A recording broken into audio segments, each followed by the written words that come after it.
Assalamualaikum warahmatullahi wabarakatuh. Perkenalkan, nama saya Ahmadi Bagas Nugroho. Saya sebagai guru di SMA Negeri Pakusari Jember, juga sebagai mahasiswa PPG kategori 1 gelombang 2. Dengan nomor peserta adalah 20015202361172. Dan NIM PPG saya adalah 23 211 271 5693. Pada kesempatan ini saya akan membuat video layanan tentang bimbingan klasikal dengan judul membaca buku membuka jendela dunia untuk uji kinerja UKM PPG tahun 2023. Selamat menyaksikan, terima kasih. Assalamualaikum warahmatullahi wabarakatuh. Saya mulai. Bismillahirrahmanirrahim. Assalamualaikum warahmatullahi wabarakatuh. Kabar kalian? Apakah ada yang sakit? Sehat-sehat semua ya, alhamdulillah. Dijaga kondisinya karena musimnya pergantian dari musim kemarau ke musim hujan hari ini. Tadi kemarin itu terus banget. Kemudian ketua kelasnya siapa di sini? Pauli, silakan dipimpin berdoa sebelum menjadi dijaga.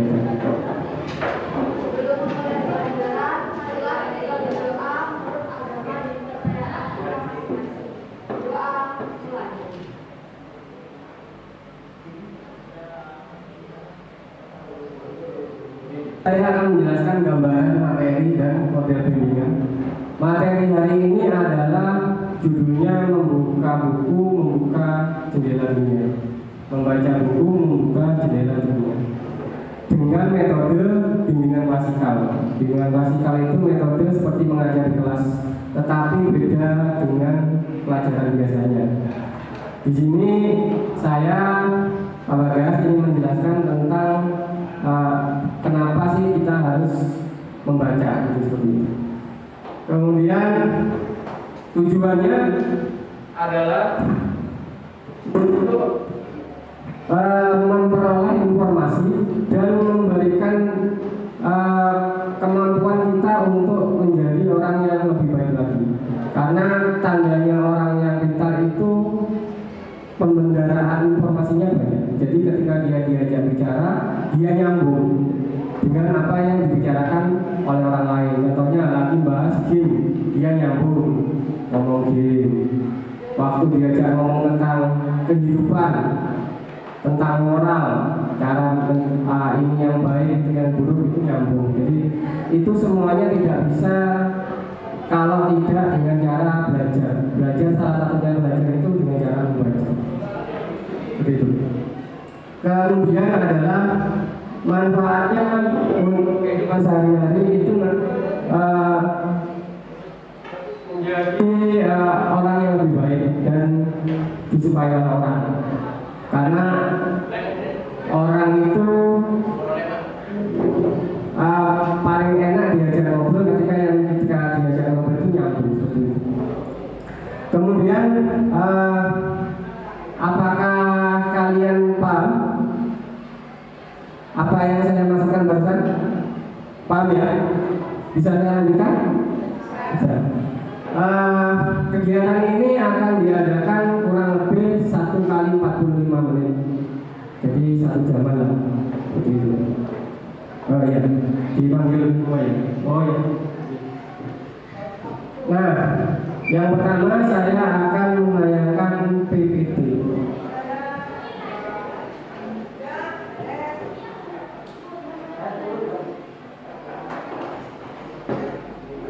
Nah ini membaca buku, membuka jendela dunia. Nah itu tentang foto, indikator, manfaat, fakta, renungan, dan deskripsinya. Kalau membaca buku, membuka jendela dunia.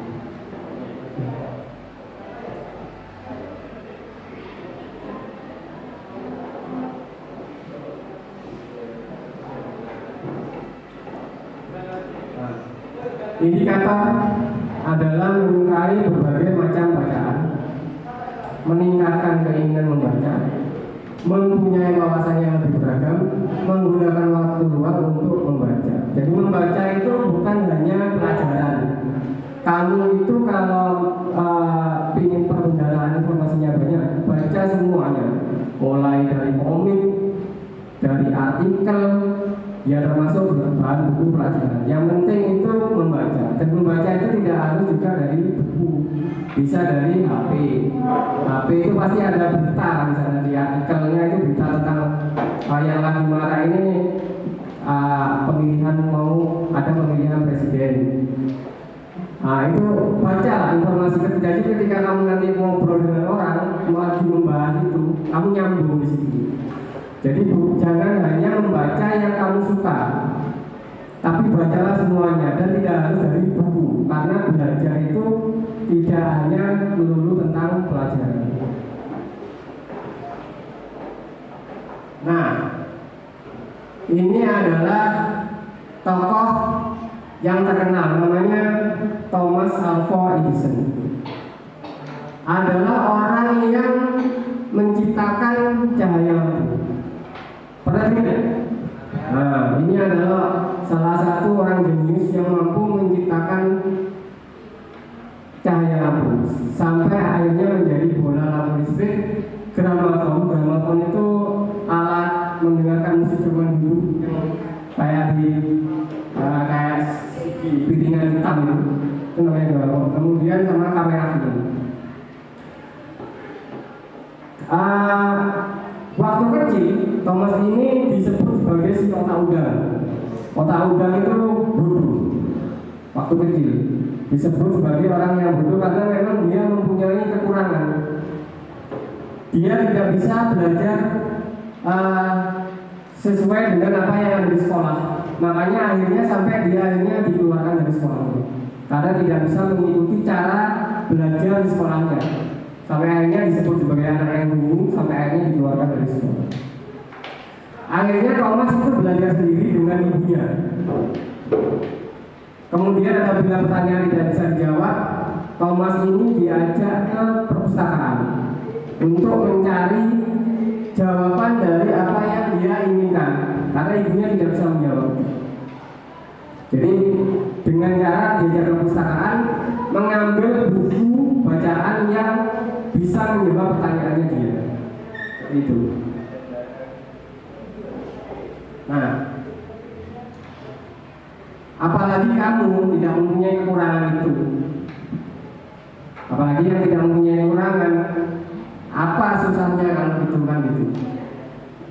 Nah, deskripsinya adalah membaca adalah menangkap pikiran dan perasaan orang lain dengan perantaraan tulisan. Jadi membaca itu menangkap pikiran dan perasaan orang penulisnya dengan cara tulisan. Tujuannya agar dapat menangkap bahasa yang tertulis dengan rangkaian kata-kata, simbol, angka, gambar, tabel dan lainnya. Membaca tidak hanya berbasis tentang visual, tetapi makna arti di dalamnya. Jadi membaca itu hanya salah satu cara orang untuk mencari informasi. Salah satu cara untuk mencari informasi.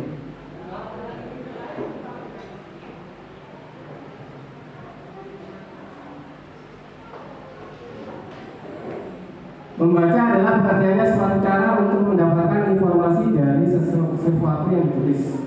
Kegiatan seseorang untuk memperoleh pengetahuan sumber-sumber tekstual menggunakan mata atau pandangan sebagai alat utamanya. Jadi itu membaca. Tujuannya sudah. Kemudian ini renungan. Kembali lagi ke agama.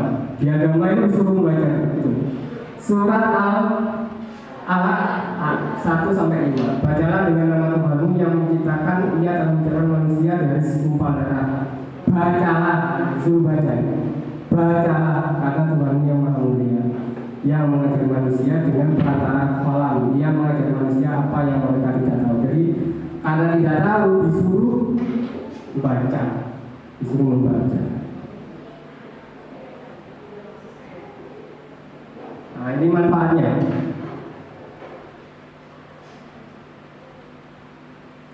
Manfaatnya adalah menambah pengetahuan, meningkatkan keterampilan, melatih otak, mendorong kreativitas, mendorong kemandirian, mendapatkan hiburan. Jadi bacaan itu bisa berupa hiburan.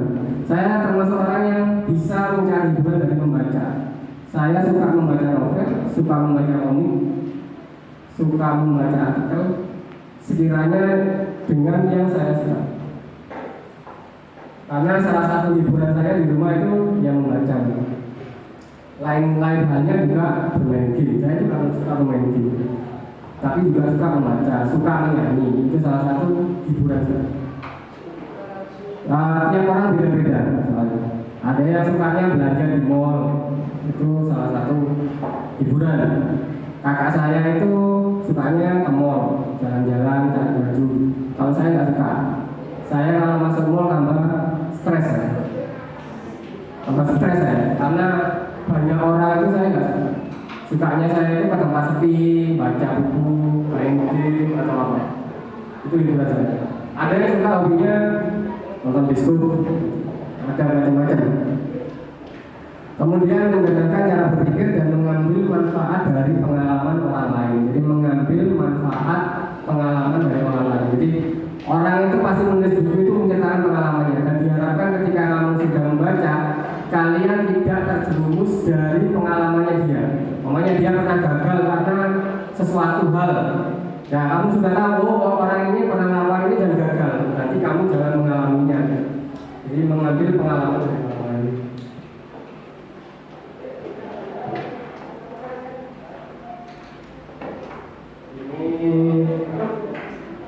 Ini tokoh-tokohnya.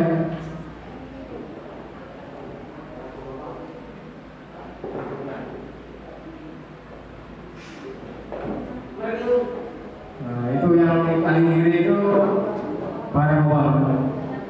Kemudian yang tengah itu Bill Gates, orang yang menciptakan Windows.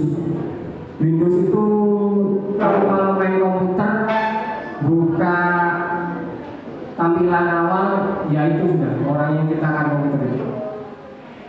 Dan orang terkaya di Amerika, Wall Street, ini yang menguasai saham di Amerika, paling kaya gitu, miliarder.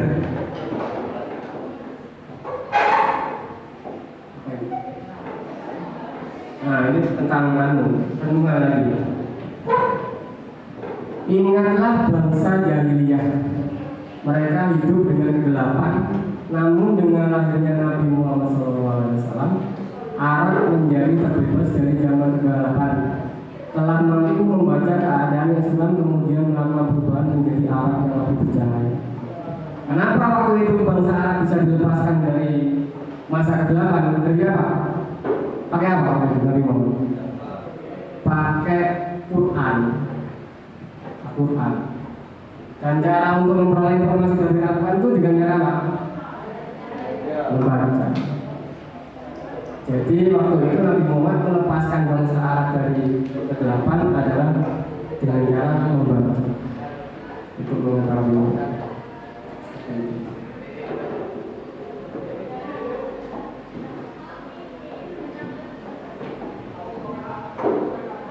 Ini tadi sama.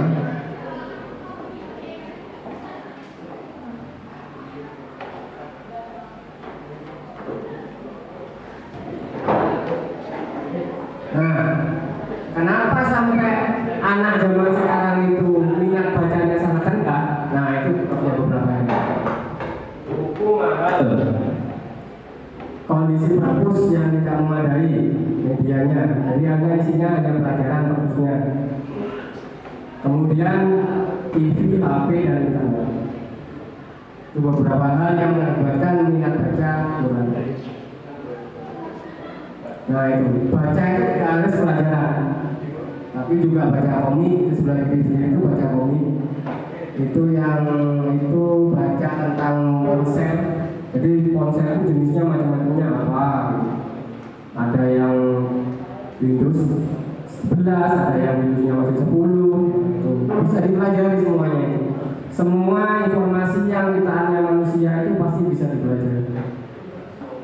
Itu membaca dari HP atau membaca Al-Quran, membaca koran. Itu anak SD membaca di kantin, bisa di bis, bisa di swalayan itu membaca harganya, mereknya apa, itu termasuk dari cara membaca atau di perpustakaan keliling. Nah, itu tentang PPT minat baca. Nah, tahapan selanjutnya adalah silakan kalian berdasarkan apa yang kalian ingin baca. Kalian bacaan di HP macam-macam yang kamu suka. Silakan membahas semua bidang. Jawabannya nanti ditulis di kertas ini.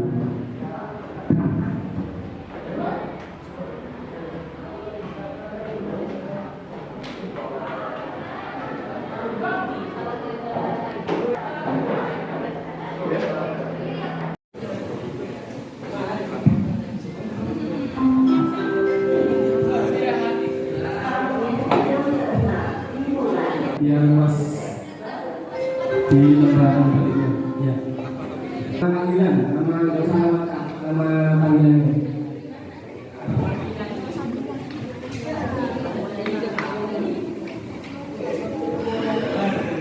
Kelompok satu dengan nama ini akan menjelaskan tentang ini atau mempresentasikan hasil saya.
Ayo.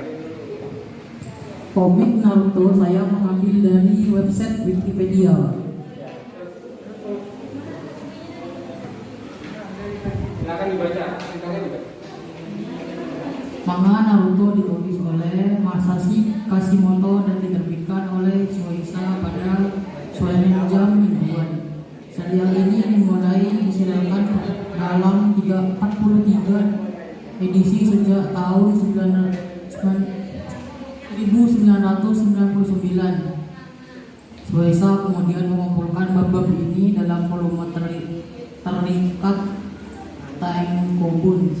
244 bab pertama dikenal sebagai bagian 1 dan merupakan bagian pertama dari alur cerita Naruto. Semua bab-bab berikut termasuk dalam bagian 2. Berlanjut pada alur dari bagian 1 setelah time skip 2,5 tahun, Viz Media melisensi manga Naruto untuk beradaptasi bahasa Inggris di Amerika Utara. Dimanapun manga ini diserialkan di Shonen Jump Amerika dan dirilis dalam format volume. Sekian, terima kasih. Assalamualaikum warahmatullahi wabarakatuh. Kami dari kelompok 5 akan mempresentasikan hasil diskusi kelompok kami.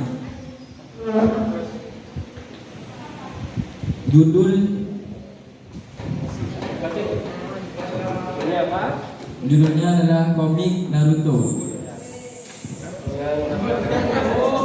Nama kelompok Zenzen, Alisa, Alek, Albi, Dani, dan Randy.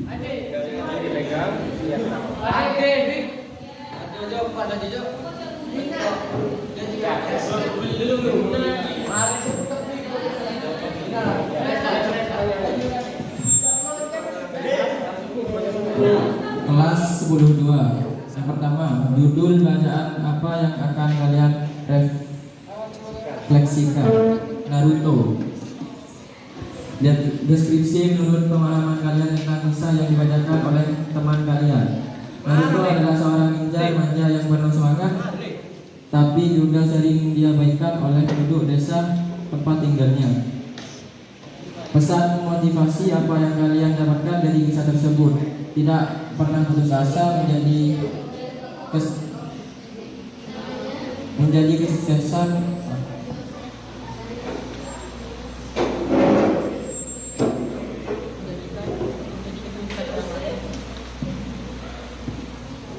kesuksesan orang lain sebagai motivasi diri.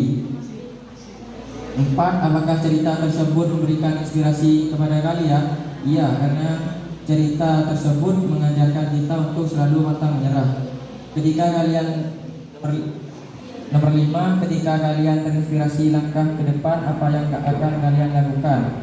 Jadilah seperti Naruto yang pantang menyerah untuk meraih kesuksesan. Terima kasih. Sekian dari kelompok kami. Wassalamualaikum warahmatullahi wabarakatuh.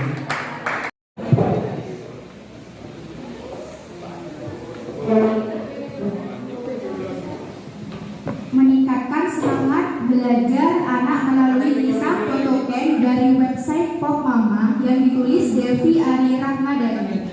Program ini pun menggambarkan isi buku Totoken, buku yang mengisahkan seorang anak perempuan di Jepang yang dilabeli oleh gurunya sebagai seorang yang nakal dan malas, tanpa memerhatikan aspek lain dalam diri Totoken. Sampai suatu ketika, Totoken pindah sekolah ke Tomo Gakuen. Di sana, para siswa dapat memilih urutan mata pelajarannya sendiri sesuai keinginan. Hal itu membuat Totoken senang dan semangat belajar, apalagi di sekolahnya barunya ia belajar di dalam gerbong kereta dengan pemandangan yang indah. Terima kasih.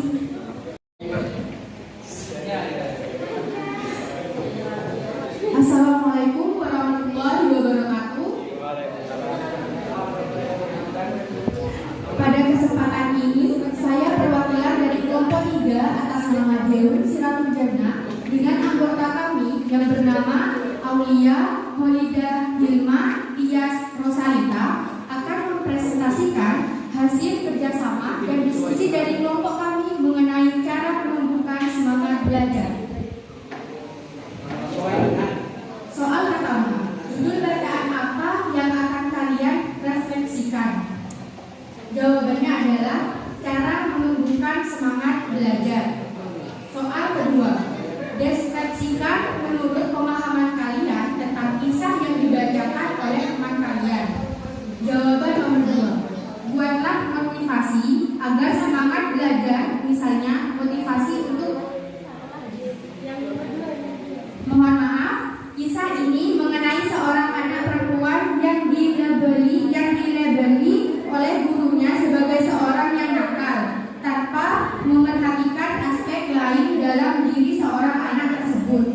Nomor 3, pesan motivasi apa yang kalian dapatkan dari kisah tersebut? Buatlah motivasi agar semangat belajar, misalnya motivasi untuk mencapai ranking 1 di kelas. Ketika Anda mulai lelah dalam belajar, maka ingatlah perjuangan orang tua untuk membiayakan pendidikan Anda.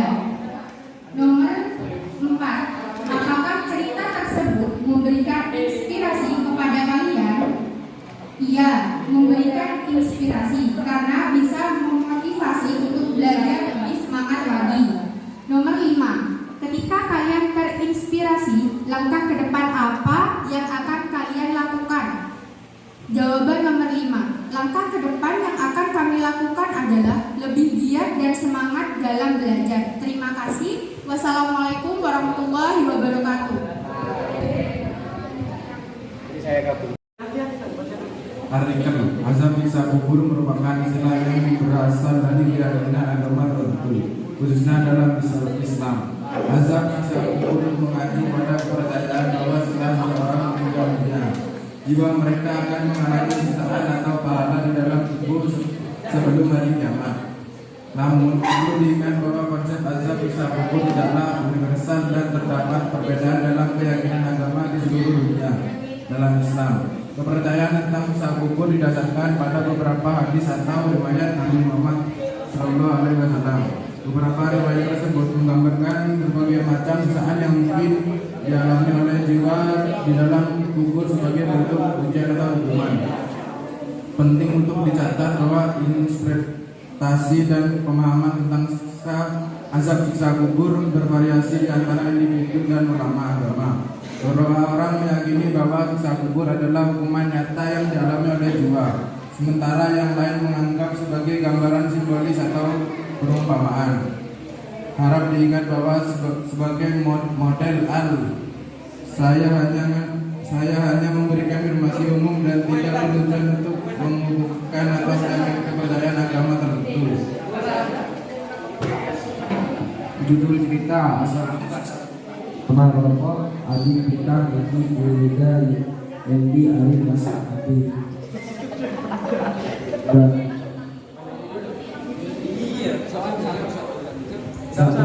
Judul bacaan apa yang akan direfleksikan. Sudah, Pak. Asal sisa kubur. 2. Deskripsikan menurut pemahaman kalian tentang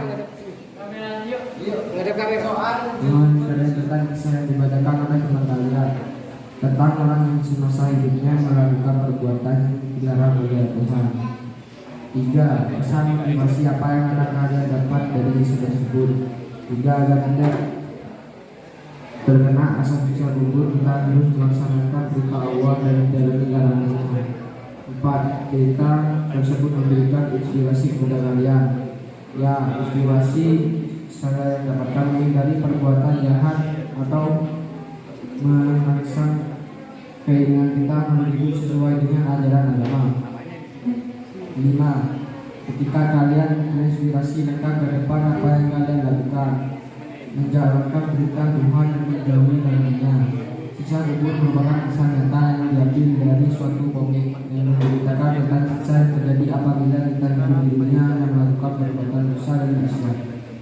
Sekian dari kelompok kami. Assalamualaikum warahmatullahi wabarakatuh.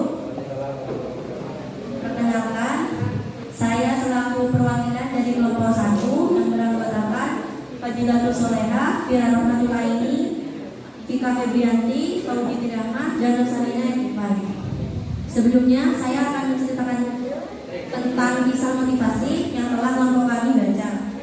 Pada tahun 1955, ada seorang purnawirawan tentara yang hidup dengan uang pensiunannya. Namun, dengan uang pensiunan yang didapatkan oleh Kolonel Sanders tersebut tidak akan cukup untuk kehidupannya sehari-hari. Kolonel Sanders mulai berpikir apakah ada suatu hal yang bisa dijual tanpa mengeluarkan modal kecil, bahkan terbilang gratis. Lalu teman Kolonel Sanders berkata, jika dirinya memiliki sebuah hasil ayam goreng yang begitu lezat ketika dinikmati. Lalu Kolonel Sanders mengambil langkah awalnya dengan meninggalkan rumahnya dan mulai menawarkan resep yang ia miliki. Dalam perjalanan usaha menawarkan resep ayam goreng yang dimiliki oleh Kolonel Sanders tak selalu memiliki kemudahan tanpa hambatan. Banyak restoran yang menolaknya, bahkan ada sekitar 1.009 restoran menolak resep ayam goreng milik Kolonel Sanders. Meski mendapatkan penolakan demi penolakan, tak membuat Kolonel Sanders menyerah begitu saja, sehingga ada satu restoran memberinya kesempatan. Mulai saat itulah ayam goreng milik Kolonel Sanders lebih dikenal luas bahkan hingga saat ini. Jadi, judul bacaan kisah yang kami baca penuh kerja keras dan pantang menyerah hingga terbentuklah KFC. Cerita tersebut bercerita tentang mantan purnawirawan tentara bernama Kolonel Sanders yang hidup dengan uang pensiunannya dan berkeinginan untuk membuka usaha dengan modal yang kecil bahkan gratis. Pesan motivasi yang kami dapatkan dari kisah tersebut adalah sikap pantang menyerah setelah ditolak 1.009 restoran. Selain itu, ia juga menunjukkan sikap berani mengambil langkah awal untuk mengubah hidupnya. Apakah cerita tersebut memberikan inspirasi kepada kalian? Ya, cerita tersebut memberi kami inspirasi. Ketika kami terinspirasi, langkah ke depan apa yang kami lakukan? Setelah membaca cerita tersebut, kami terinspirasi atau termotivasi untuk berani membuat inovasi baru untuk meningkatkan kesejahteraan hidup. Terima kasih. Sekian, wassalamualaikum warahmatullahi wabarakatuh. Assalamualaikum warahmatullahi wabarakatuh. Saya perwakilan dari Program 2 akan mempresentasikan hasil diskusi kami. Artikelnya juga. Ya, kamu ngambil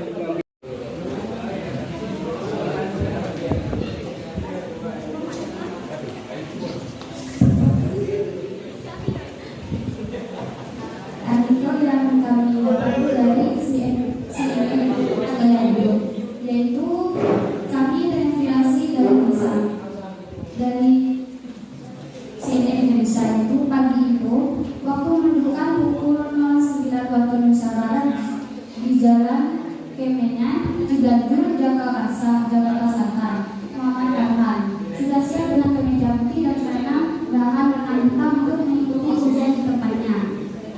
Di tempatnya menempuh pendidikan tinggi Universitas Gunadarma Depok. Sekilas bahkan memang terlihat sama dengan mahasiswa lainnya, akan tetapi dia merupakan salah satu anak yang memiliki keistimewaan atau biasa dikenal sebagai anak berkebutuhan khusus. Nama Farhan pun belakangan ini menjadi sebuah pembicaraan hangat di masyarakat lantaran perundungan atau bullying yang diterimanya dari rekan sekelas. Perundungan yang dialami Farhan menjadi viral lantaran unggahan video yang menyebar di media maya. Dalam video itu terlihat beberapa mahasiswa yang menarik tas pria kelahiran 1 April tersebut. Sejumlah mahasiswa pun terlihat menertawakan kejadian tersebut.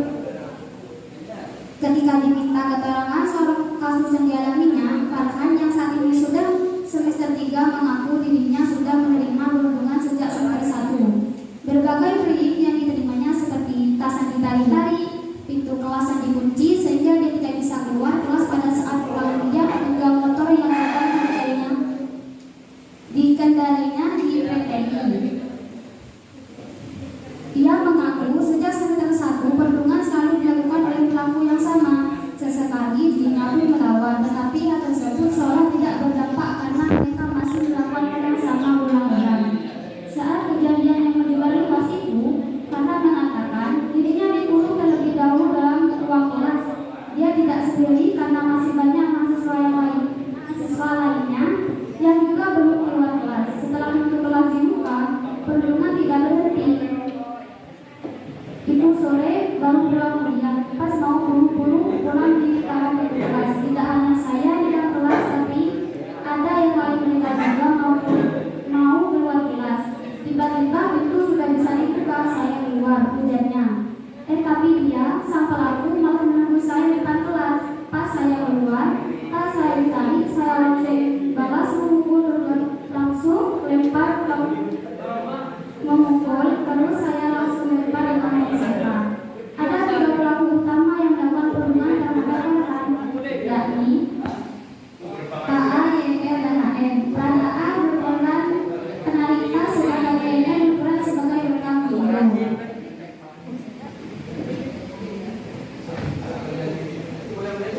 Jadi, judul bacaan apa yang kalian menyaksikan itu korban bullying. Deskripsikan menurut pemahaman kalian tetap bisa dibacakan oleh teman kalian, yaitu menurut pemahaman kami, bullying adalah peristiwa atau bentuk penindasan kekerasan dilakukan secara sengaja. Bullying dapat dilakukan oleh satu orang atau sekelompok orang yang lebih kuat atau berkuasa terhadap orang lain dengan tujuan untuk menyakiti. Pesan motivasi apa yang kalian dapatkan dari kisah tersebut? Yaitu motivasi yang kami dapat yaitu semua manusia pasti memiliki kelebihan dan kekurangan, terutama korban bullying. Bisa jadi kekurangan dari korban bullying ada keistimewaan, dia bukan menjadi bahan cemoohan. Apakah cerita tersebut memberikan inspirasi pada kalian? Tentu. Ketika kalian terinspirasi, langkah ke depan apa yang kalian lakukan? Yaitu jangan membandingkan orang dan jangan membandingkan orang sebelah mata, karena belum tentu orang tersebut bisa menjadi dirinya sendiri. Terima kasih. Wassalamualaikum warahmatullahi wabarakatuh. Assalamualaikum warahmatullahi wabarakatuh. Saya sebagai ketua kelas 2 berjanji dan berkomitmen untuk membaca buku demi meningkatkan pengetahuan. Sekian dari saya, terima kasih. Wassalamualaikum warahmatullahi wabarakatuh. Terima kasih Tobi. Semoga kegiatan hari ini akan bermanfaat untuk kita semua. Setelah ini akan mengisi lembar evaluasi proses dan hasil. Saya cukupkan sekian. Ada yang mau disampaikan dari kelas 2? Ada ya. Semoga kegiatan ini bermanfaat. Terima kasih. Assalamualaikum warahmatullahi wabarakatuh.